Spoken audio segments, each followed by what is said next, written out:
السلام عليكم ورحمة الله وبركاته. ازيكم يا جماعة؟ عاملين ايه؟ يا رب دايما تكونوا بخير.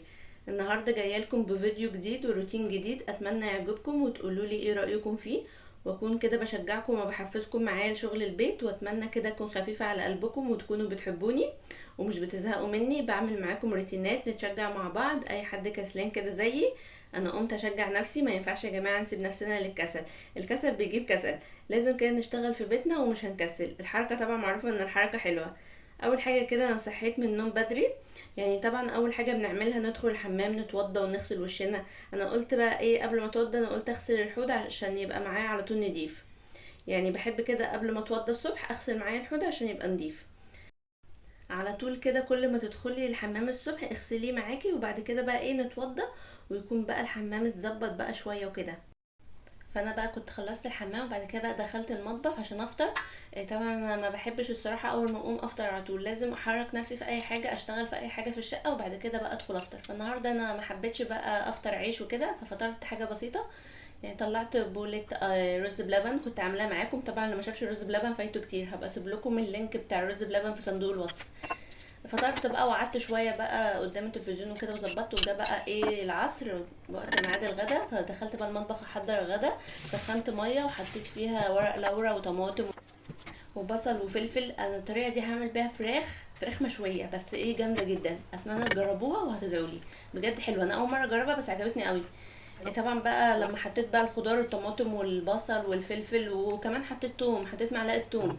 وبعد كده بقى حطيت الفراخ. طبعا معروف معانا ان الفراخ او اللحمه اي حاجه بتطلع ريم اللي هي رغاوي كده على الوش، فلازم نشيلها. لازم نشيلها عشان ما تزفرش الحاجه معانا. وبعد كده حطيت ملح وفلفل اسود، ما حطيتش اكتر من كده، هو ملح وفلفل اسود. وهنا بقى الشوربه راقت وبقت جميله.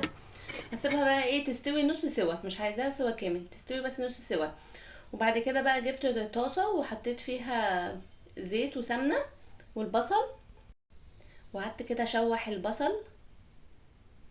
طبعا انا هقعد اشوح فيه لحد ما يبقى لونه احمر. هتشوفوا معايا مش هيبقى لونه احمر جامد قوي ان اكنه محروق، لا هيبقى لونه احمر حلو زي الرز الصياديه كده. بجد طريقه الفراخ دي حلوه جدا وهتعجبكم. طبعا بقى ايه ما ننساش نصلي على النبي ونستغفر كتير ونتحوكل كتير. طبعا اول حاجه بسم الله والصلاه والسلام على رسول الله صلى الله عليه وسلم. الرسول صلى الله عليه وسلم بيقول الحمد لله تملأ الميزان، وسبحان الله والحمد لله تملأان ما بين السماء والأرض. صدق رسول الله صلى الله عليه وسلم. كلمة الحمد لله دي ليها ثواب كبير وعظيم عند ربنا سبحانه وتعالى.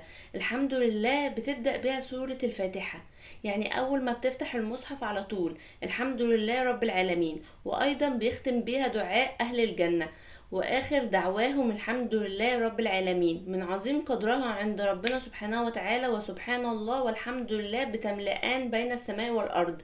بعد ما تحمد ربنا سبحانه وتعالى وتنزه ربنا سبحانه وتعالى عن النقائص وتثني على ربنا سبحانه وتعالى، الاتنين دول بيملأوا ما بين السماء والارض، يعني يعني مسيرة 500 سنة.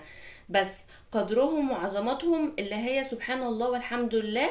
وربنا سبحانه وتعالى زي ما قال النبي محمد صلى الله عليه وسلم، قال كلمتان خفيفتان على اللسان ثقيلتان في الميزان حبيبتان إلى الرحمن. ربنا سبحانه وتعالى بيحب الكلمتين دول، سبحان الله وبحمده سبحان الله العظيم.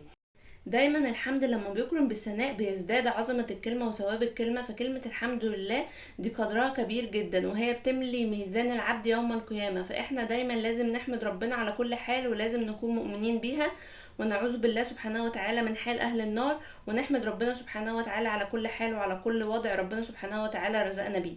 ودايما الكلمة دي تبقى على لساننا، الحمد لله وسبحان الله. وطبعا هما من الباقيات الصالحات سبحان الله والحمد لله ولا اله الا الله والله اكبر ولا حول ولا قوة الا بالله. حبيت اعرفكم معايا المعلومات دي عشان يعني بجد مهمة جدا جدا.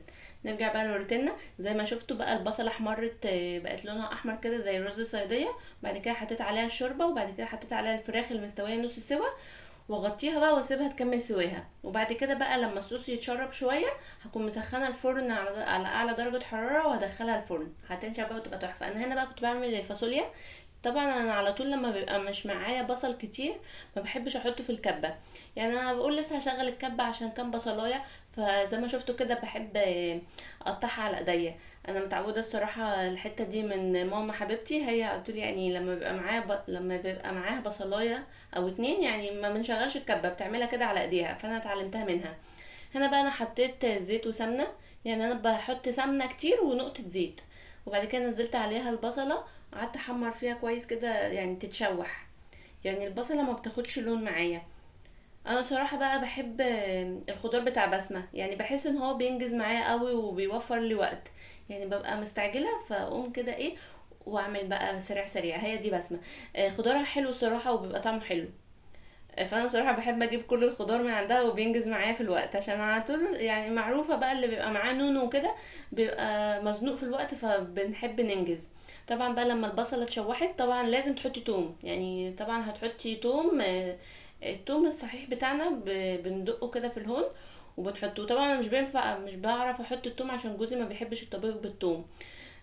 فطبعا معروفه بقى احنا ستات البيوت بنعمل الاكل على جوازاتنا بقى وكده، فما بعرفش احط بقى توم عشان هو مش بيحبه، بس ايه بعوضه بقى بالتوم البودر. ما احطش توم صحيح بس احط توم بودر، برضو لازم اطعمها. هنا بقى حطيت الفاصوليا على البصل لازم عشان تدبل مع البصل وتتطعم كده من طعم البصل. حطيت بقى عصير الطماطم وحطيت صلصة عشان تخلي الطماطم حمرا ويبقى لونها حلو.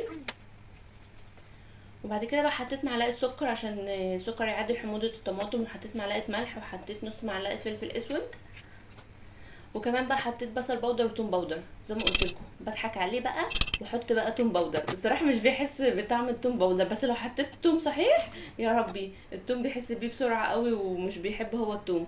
هنا بقى كان الفراخ كملت سوا مع الصوص، نقلتها بقى في صينيه مع شويه صوص بسيط، دخلتها الفرن على درجه حراره. بص الجمال، ولا دهنت صلصه ولا دهنت كاتشب ولا اي حاجه، طلعت تحفه كده.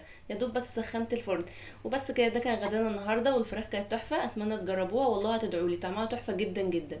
وبس بقى.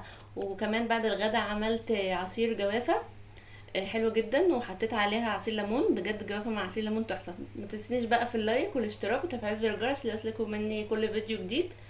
واتمنى كده فيديو النهارده يعجبكم، ومع السلامه، واشوفكم في فيديو جديد ان شاء الله، ومع السلامه.